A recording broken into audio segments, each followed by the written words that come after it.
Bharatiya Janata party ने शनिवार को बिलासपुर में आक्रोश रैली का आयोजन किया, जिसमें पूर्व मुख्यमंत्री जयराम ठाकुर ने बतौर मुख्य वक्ता के रूप में शिरकत की।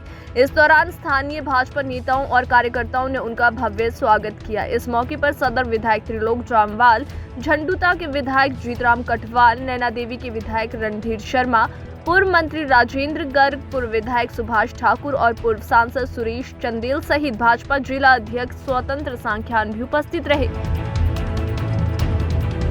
पूर्व मुख्यमंत्री जयराम ठाकुर ने कहा कि प्रदेश में कांग्रेस की सरकार बनने के बाद मुख्यमंत्री सुखविंदर सिंह सुक्खू को जुनून जैसा सवार हो गया है और भाजपा के शासनकाल में जो विकास कार्य किए गए हैं, सुक्खू सरकार उन संस्थानों को अब बंद कर रही है।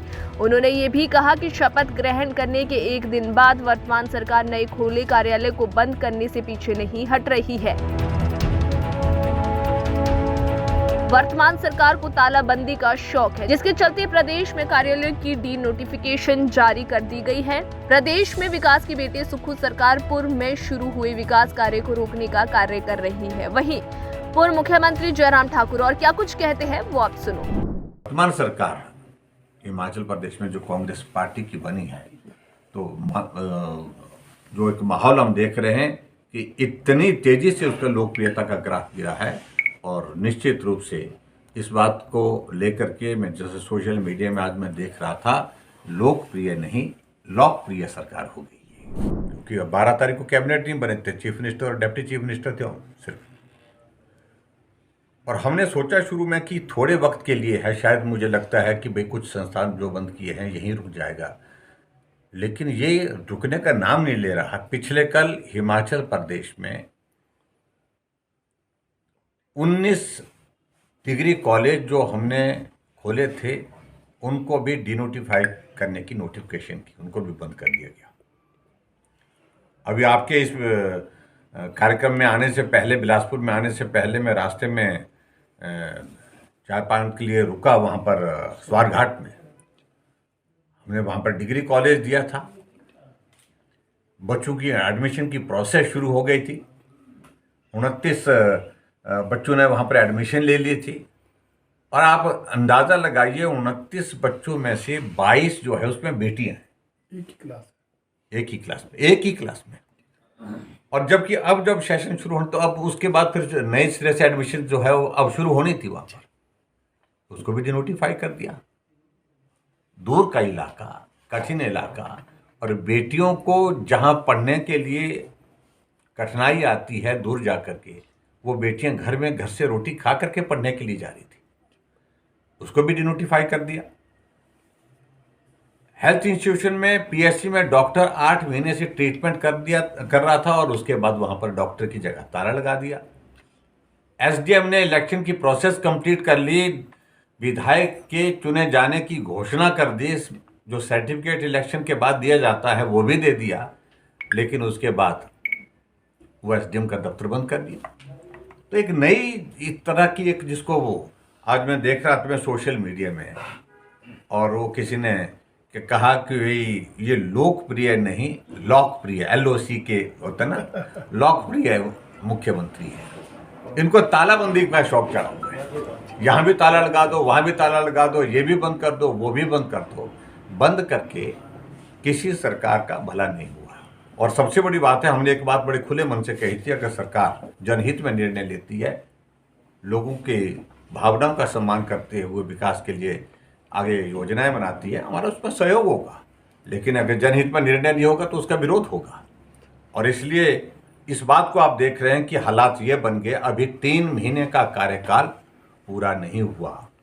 3 महीने के कार्यकाल से पहले ही लोग सड़कों पर आ गए। ये हिमाचल के इतिहास में पहली बार शायद लगता है कि इतनी जल्दी लोगों का वर्तमान सरकार से मोह भंग हो गया। सीमेंट इंडस्ट्री पर ताला लग गया सरकार बनने के बाद। 2 महीने तक ताला, 2 महीने से ज़्यादा समय तक ताला लगा रहा वहाँ पर। अभी तक भी इशू सेटल नहीं है फाइनली, लेकिन अभी एक प्रयास किया है उस दिशा में, लेकिन हमारी सरकार के दौरान तो किसी इंडस्ट्री में ताला लगा नहीं। तो सब जगह ये तालेबंदी की एक ये दौर चला हुआ है, इसको रोकने की आवश्यकता है। और हमने एक बात तय की, हम कानूनी लड़ाई भी लड़ेंगे और सड़कों में लोगों के साथ मिल करके जो है, जो जनहित में निर्णय नहीं लिए, जन विरोध में निर्णय लिए हैं, उन बातों को लेकर के लोगों के बीच में जाने का निर्णय किया, जिसमें बिलासपुर आए। ये सचमुच में एक बहुत ही हैरानी की बात है। वर्तमान सरकार बनने के पश्चात जो मुख्यमंत्री बने हैं सुखविंदर सुक्खू जी, उनको एक इस प्रकार के एक जुनून जैसा सवार हो गया है कि भाजपा के कार्यकाल में जो विकास कार्य के लिए जनहित में जो हमने निर्णय लिए थे, खासतौर जो संस्थान खोले थे, उन संस्थानों को बंद करना चाहिए। और 11 तारीख को शब्द होती है, 12 तारीख से शुरुआत करती है। अगर ये सिचुएशन होती कि उनने कोई रिव्यू का कोई मैकेनिज्म डेवलप किया होता तो भी समझ में आता, और कैबिनेट के निर्णय को बिना कैबिनेट के ही निरस्त करने की प्रक्रिया उन्होंने शुरू की, क्योंकि 12 तारीख को कैबिनेट नहीं बने थे, चीफ मिनिस्टर और डिप्टी चीफ मिनिस्टर थे सिर्फ। और हमने सोचा शुरू में कि थोड़े वक्त के लिए है, शायद मुझे लगता है कि भाई कुछ संस्थान जो बंद किए हैं यहीं रुक जाएगा, लेकिन ये रुकने का नाम नहीं ले रहा। सप्ताह में तो बजट कैसा होगा, सारी चीज़ को लेकर के थोड़ा हम इंतज़ार करेंगे, लेकिन संभावनाएं बहुत ज़्यादा अच्छी बजट की नहीं है। इसलिए नहीं है कि मुख्यमंत्री एक ही बात रो रहे हैं कि ऋण हमारे ऊपर बहुत बड़ा हो गया, जैसे कि ऋण भारतीय जनता पार्टी की ही सरकार ने 10 बार हिमाचल प्रदेश में कांग्रेस पार्टी की सरकार रही और 5 बार भाजपा की सरकार रही, जो लंबे समय तक सरकार रही है, सबसे बड़ा योगदान उसका है। 2012 से 2017 तक हिमाचल प्रदेश में ऋण जो है 27,000 से लेकर के 48,000 तक पहुंचा, यानी कि 21,000 करोड़ रुपए का ऋण उन्होंने लिया। और 2017 से 2022 के चुनाव के इस तक तो हमने भी उतना ही ऋण लिया जितना कांग्रेस ने लिया था। ऋण जो है 75,000 करोड़ का शोर डाल रहे हैं वो। हमारी सरकार जिस दिन तक थी उस दिन तक का ही हम बात करेंगे। हमारे हिमाचल प्रदेश का ऋण उस वक्त 69,600 करोड़ रुपीस का था, 75,000 करोड़ का नहीं था। और आज मुख्यमंत्री कह रहे हैं कि 75,000 करोड़ नहीं, अब तो 95,000 करोड़। 95,000 कैसे बोलते, कर्मचारियों का ये देना है, कर्मचारियों का वो देना है। अरे भाई, तो कर्मचारियों की देनदारी को ऋण के साथ जोड़ेंगे क्या? ये लाइबिलिटी कांग्रेस पार्टी ने नहीं छोड़ी थी पिछली बार। जितनी भी लाइबिलिटीज कांग्रेस पार्टी ने छोड़ी थी वो सारी लाइबिलिटीज हमने क्लियर की है। एक हफ्ते में लास्ट में 21 कॉलेज खोल के गए थे वीरभद्र सिंह जी। मेरे विधानसभा क्षेत्र में 4 दिन पहले नोटिफिकेशन की कॉलेज खोलने की,